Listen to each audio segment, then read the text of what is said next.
اور سارے حالات سے آگاہ ہونے کے بعد اس نے اب اپنے دل سے اندھیری کوٹھی کو نظر آتش کرنے کا خیال نکال دیا تھا، اور اس نے انہیں یہ تسلی بھی دی تھی کہ وہ اس محلے والوں کو بھی اس سلسلے میں اعتماد میں لینے کی کوشش کرے گا۔ چنانچہ شفقت کی دکان نما بیٹھک پر جب محلے کے چند لوگ اکٹھے ہوئے تو انہیں شفقت نے ساری بات سے آگاہ کر دیا۔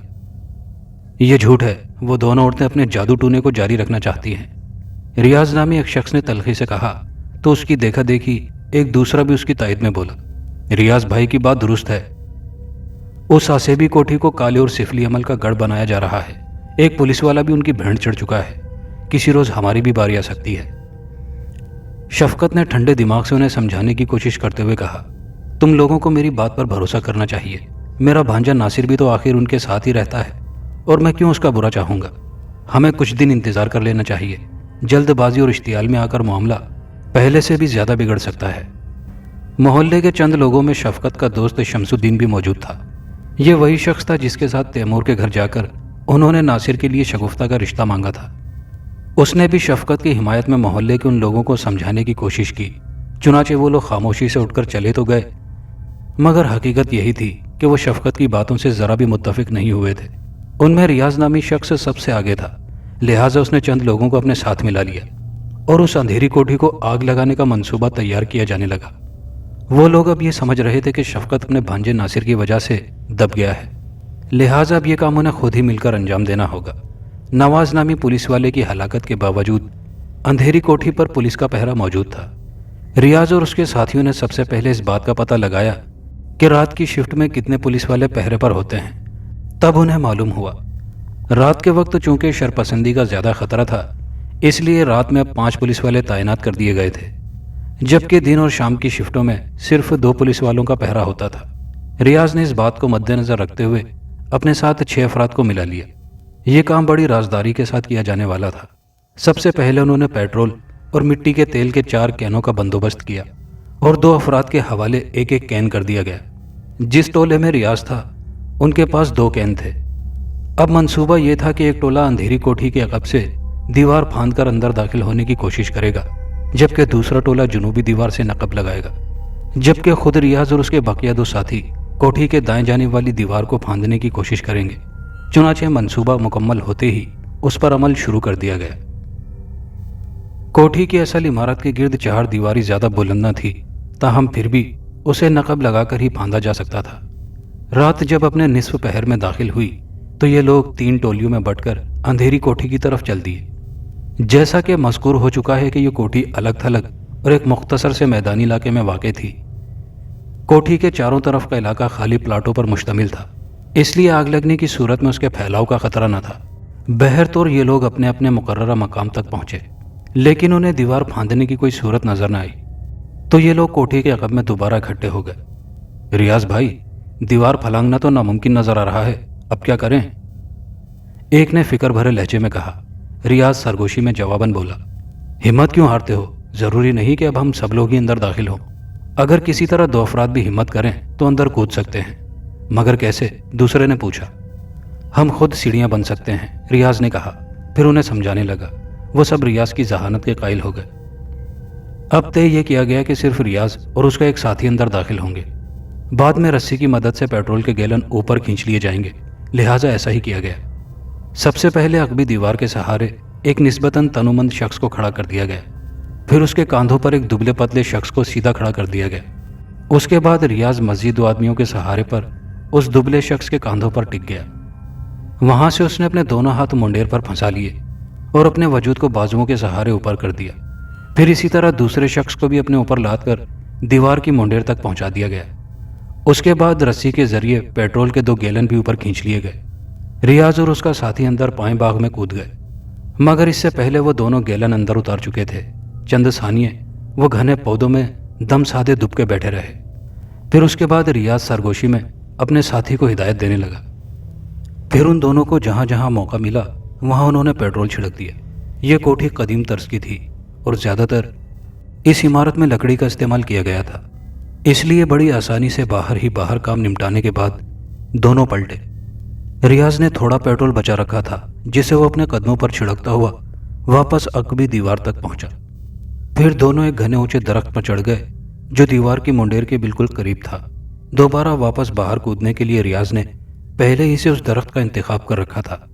درخت پر چڑھنے کے بعد ریاض نے اپنی قمیض کی جیب سے ماچس نکالی اور زہریلی مسکراہٹ کے ساتھ دیا سلائی جلا کر پیٹرول کی بنائی ہوئی لکیر کی طرف اچھال دیا۔ پیٹرول کی لکیر نے جلتی ہوئی دیا سلائی کے گرتے ہی آگ کو پکڑ لیا اور ایک آتشی لکیر نے تیزی کے ساتھ اندھیری کوٹھی کو چوبی دیواروں کو کسی آتشی اژدہے کی طرح نگلنے کے لیے اپنا سفر شروع کر دیا۔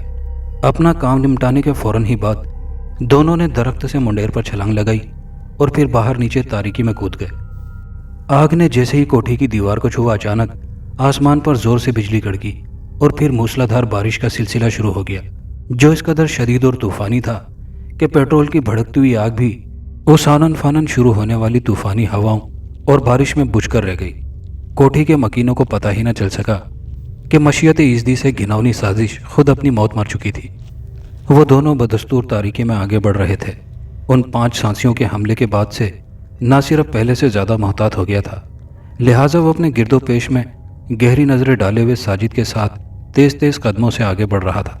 ناصر کا دل تیز تیز دھڑک رہا تھا۔ اسے اب ہر قدم پر خطرہ سانپ کی طرح پھن گاڑے گھات میں بیٹھا محسوس ہو رہا تھا۔ جنگل قریب آنے لگا تھا۔ یہ اس قدر گھنا اور تاریک جنگل تھا کہ ناصر کے لیے اس کے اندر داخل ہونے کا تصور ہی محال ہو رہا تھا، مگر وہ محتاط اور چوکس تھا۔ جنگل کے قریب پہنچ کر وہ ذرا دیر کے لیے رک گیا۔ جنگل کے اندر آسیبی سناٹا طاری تھا۔ بہرطور ذرا دیر بعد ناصر اور ساجد نے اللہ کا نام لے کر آگے قدم بڑھا دیے۔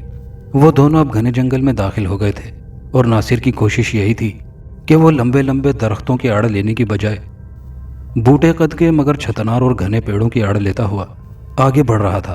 اس کی کن پٹیاں بری طرح سائیں سائیں کر رہی تھی۔ اس کے دل میں کھٹک سی ہو رہی تھی۔ تھوڑی دور نکل آنے کے بعد جنگل کا گھنا پن ختم ہونے لگا اور خضرو جھاڑیوں کا ایک مختصر میدان نظر آنے لگا۔ ایک مقام پر ناصر ٹھٹک کر رک گیا اور بغور آنکھیں سگڑ کر سامنے تکنے لگا۔ اسے ذرا دور گھاس اور خضرو جھاڑیوں کے میدان میں سرکنڈوں کی چھوٹی چھوٹی جھوپڑیاں نظر آئیں۔ چند ایک جھوپڑیوں سے روشنی کے جگنو چمکتے دکھائی دے رہے تھے۔ اس کا دل بے اختیار مسرت سے دھڑک اٹھا۔ وہ اس خوشی میں ساجد سے سرگوشی میں بولا، ساجد، لگتا ہے ہم منزل کے قریب پہنچ چکے ہیں۔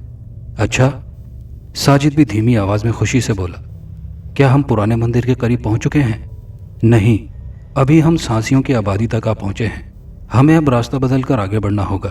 چمائی کا وہ پرانا مندر آبادی سے ذرا ہی دور ہے، آؤ چلیں، ناصر نے کہا اور دونوں ایک بار پھر آگے بڑھ گئے۔ ناصر نے اب احتیاطاً اپنی پنڈلی سے ایک کرولی نکال کر ساجد کی پنڈلی پر باندھ دی تھی کہ بوقت ضرورت کسی فوری اور ممکنہ خطرے کے پیش نظر وہ اسے استعمال میں لا سکے۔ اب وہ دونوں سانسیوں کی آبادی سے ذرا ہٹ کر آگے بڑھ رہے تھے۔ ذرا ہی دیر بعد سرکنڈوں کے جھونپڑے بہت دور چلے گئے۔ یہاں پر جنگل کم گھنا تھا اور چٹکی ہوئی چاندنی میں آس پاس کا ماحول خاصی حد تک روشن تھا۔ اس مدھم روشنی میں ناصر کو اچانک اپنے بائیں جانب ذرا فاصلے پر ایک مخروطی اور کھنڈر نما عمارت کے آثار نظر آئے۔ وہ فوراً بھانپ گیا کہ یہی چمائی کا پرانا مندر تھا۔ ناصر کامیابی کے جوش میں اب تیز تیز قدموں کے ساتھ آگے بڑھنے لگا۔ ابھی وہ دونوں تھوڑے ہی دور چلے تھے کہ اچانک ناصر کو اپنے دونوں پیروں میں جکڑن کا احساس ہوا۔ پھر اس سے پہلے کہ وہ کچھ سمجھتا، اچانک اس کے پاؤں ایک جھٹکے سے اوپر اٹھے۔ بے اختیار اس کے حلق سے ایک تیز چیخ خارج ہو گئی۔ اگلے ہی لمحے وہ سر کے بل اوپر اٹھتا چلا گیا۔ کلاڑی بھی اس کے ہاتھوں سے چھوٹ کر نیچے خضرو جھاڑیوں میں جا پڑی۔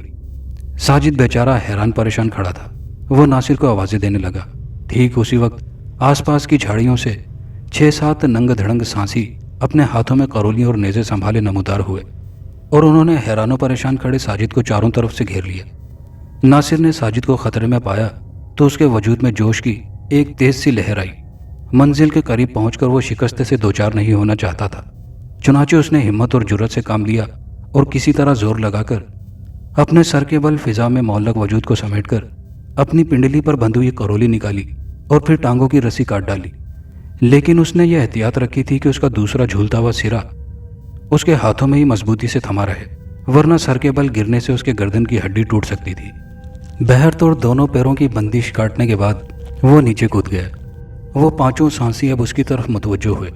ناصر نے یہاں جوش کی بجائے ہوش سے کام لیا اور چلا کر ان لوگوں سے بولا، بے وقوفو جلدی کرو، وہ دونوں مسلمان تمہاری عبادت گاہ میں داخل ہو چکے ہیں، انہیں روکو۔ وہ مقدس جعفر موس کا بت